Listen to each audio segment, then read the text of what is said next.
एक गांव में 3 लड़के रहते थे। राम, श्याम और राजू। तीनों के पिता काफी अमीर थे। तीनों का बचपन बहुत अच्छे तरह से गुजरा था। उनके माता पिता कभी भी उनकी कोई भी मांग को अनदेखा नहीं करते थे। राम के पिता सरपंच थे, श्याम के पिता एक कारोबारी थे और राजू के पिता एक किसान जमींदार थे। छोटी उम्र से ही उन सबको लाड प्यार ने ऐसा बना दिया था कि ना तो उनको मेहनत का पता था और ना ही उनको समय की परवाह थी। अक्सर वह सारा दिन बस घूमते रहते थे, बस घूमते रहते थे। नशे और अन्य भोगविलास में डूबे रहते थे, जिससे उनके गांव वाले भी दुखी थे। सरपंच और बड़े लोगों के बच्चे होने के कारण उनकी कोई शिकायत कर पाने की हिम्मत नहीं कर पाता था, जिससे उनका मनोबल और बढ़ गया था। एक दिन उनके गांव में बहुत तेज बारिश हुई, जिससे सब लोगों को नुकसान हुआ, जिसमें इन तीनों के पिता भी थे। लेकिन इतना कुछ होने के बाद भी उनके बेटों का वही हाल था। वो बस घूमते रहते, नशा करते, भोगविलास करते रहते थे। माँ बाप काफी चिंतित रहा करते थे। ये तीनों भले ही कितने गंदे थे, लेकिन इन तीनों के अंदर एक खास बात थी जिसकी पहचान किसी को नहीं थी और उनको खुद को भी पता नहीं था। राम एक बहुत अच्छा नेता प्रतिपक्ष था, क्योंकि अपने पिता के पास रहते हुए उसको इसका काफी ज्ञान हो गया था, क्योंकि उसके पिता सरपंच थे। श्याम भी इस तरह से बिजनेस की समझ रखता था, क्योंकि उसके पिता एक कारोबारी थे और राजू खेती का काम जानता था, क्योंकि उसके पिता जमींदार थे। पर अपनी गलत कामों की वजह से उन सब ने अपने इन टैलेंट पर ध्यान ही नहीं दिया, जो कि उनकी सबसे बड़ी कमजोरी थी। इस तरह से इनकी बदमाशियों को देखकर इनके पिता उन्हें शिक्षा देने को सोची। तीनों पिताओं ने आपस में बात करी और उसका एक हल निकाला। तीनों पिताओं ने अपना अपना काम अपने अपने बेटों को सौंप दिए, जिससे उनको समय की कदर का पता लग सके। तीनों के पिता ने एक वसीयत बनाई, जिसमें ये लिखा था कि 1 वर्ष के अंदर इन तीनों को 10 लाख रुपए कमा कर देने होंगे, जो बिना किसी गलत काम करके कमाए गए हो, और तीनों को अलग अलग स्थान पर रहना था। इन तीनों को 5-5 लाख रुपए भी दिए गए, ताकि उनको अपना काम स्टार्ट करने में दिक्कत ना हो। पहले तो सब खुश हो गए कि हम आजाद हो गए, हमको पैसे मिल गए, और ऐसा सोच करके इन्होंने फिर से काफी समय मौज मस्ती करने में लगा दिया। इस तरह से 6 महीने बीत गए और इनका काफी सारा नुकसान भी हुआ।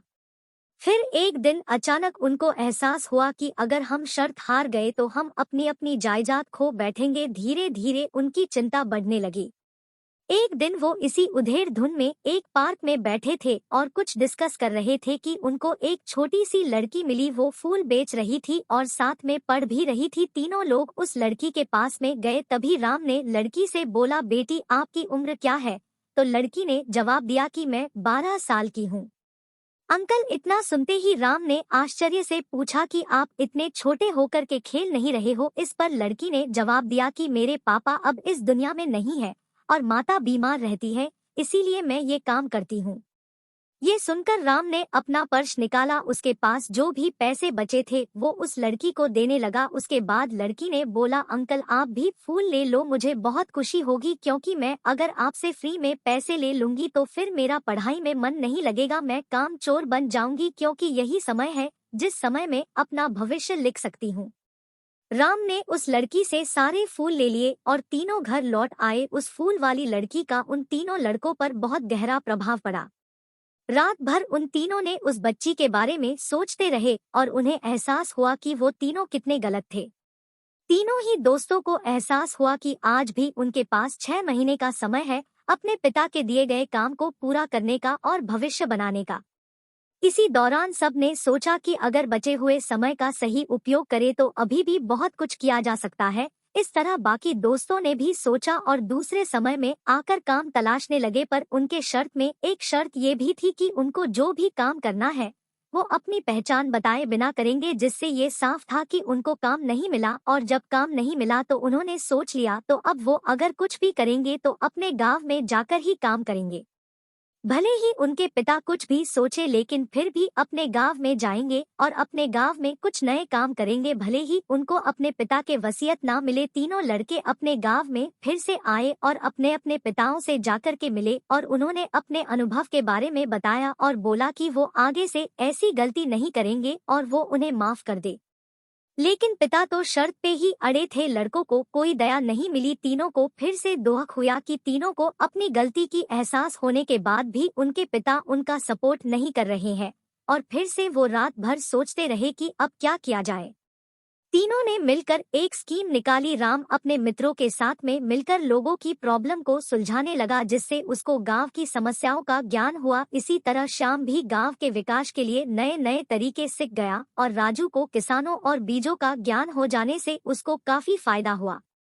तीनों ने मिलकर अपने बाकी पैसों को सही ढंग से सही जगह लगाकर गांव को एक नया रूप दे दिया। उनकी कड़ी मेहनत से गांव के लोग क्या, दूसरे शहरों के लोग भी उनकी तारीफ करने लगे। उनका गांव तरक्की करने लगा।